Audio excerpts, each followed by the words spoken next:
And this is an improved version of the original game boss monster, and it also adds a few new mechanisms into the game. But the designer listened to the community here, got a lot of feedback from their original game, which was very popular, took those ideas and feedback and incorporated that into this new version, adding a few things that I think do improve the game quite a bit. The nice thing about this is that there's not massive changes to the game, and this version is completely backwards compatible with that original game. And I do think the original boss monster does look like a ton of fun, but I think the new additions that they added to this make it even better, and I'm really happy to see that. And I'll get into more of that as I explain how both the original game and this newer version play and how they differ.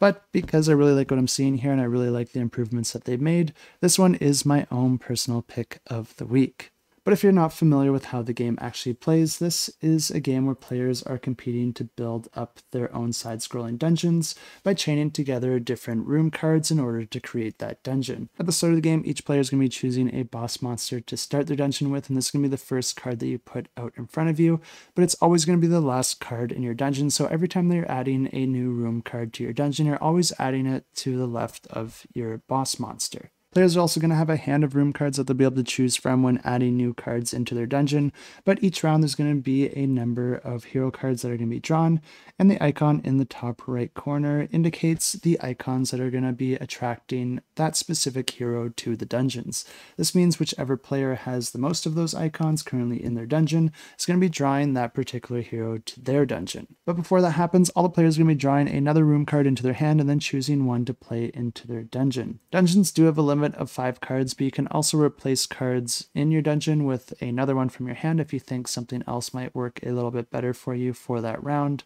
And also there are advanced rooms that if you have a room matching that icon already in your dungeon, then you can place your advanced room on top of that card in order to put it into your dungeon, and the advanced cards are normally a little bit more powerful. Heroes can have different health points or a different amount of damage that they can deal, but anytime that a hero enters your dungeon, they're going to be starting at the leftmost card and then moving through towards your boss. They're going to be inflicted with the amount of damage indicated on your card, but then also possibly triggering different effects as they move through your dungeon. If the hero makes it all the way to your boss before they're defeated, then you're going to be gaining the amount of damage indicated on that card. But if you are able to kill the hero before they make it there, you're going to be able to keep that card as a victory point for the end of the game. There's also special item and spell cards that players can gain in various ways for one-time use special abilities that they can use to their advantage at any time, but the first player to claim 10 heroes wins the game. But these are just the rules for the original game.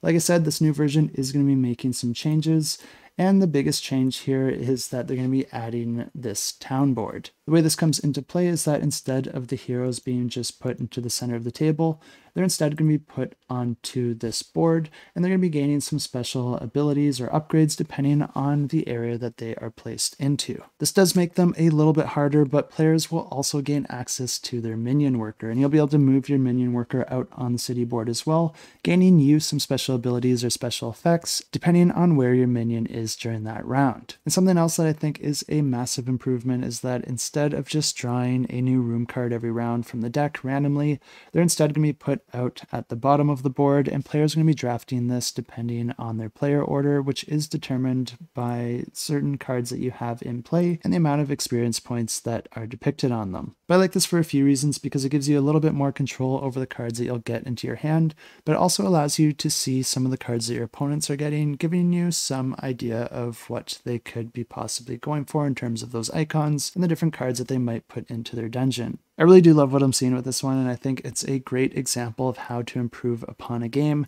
It's not adding a whole lot of complexity or a whole lot of additional components. I think there's this misconception that a better game is a bigger game, and the more that you can cram into it, the better that game is, but I just don't think that's true. I think there is a nice balance of the amount of fun that a game gives versus the amount of effort that it asks of you. I think this game does hit that sweet spot, and it's something that you could get to the table quite easily, even with these new additions to the game. So definitely check this one out if you are interested in it, and I will have it linked in the description below.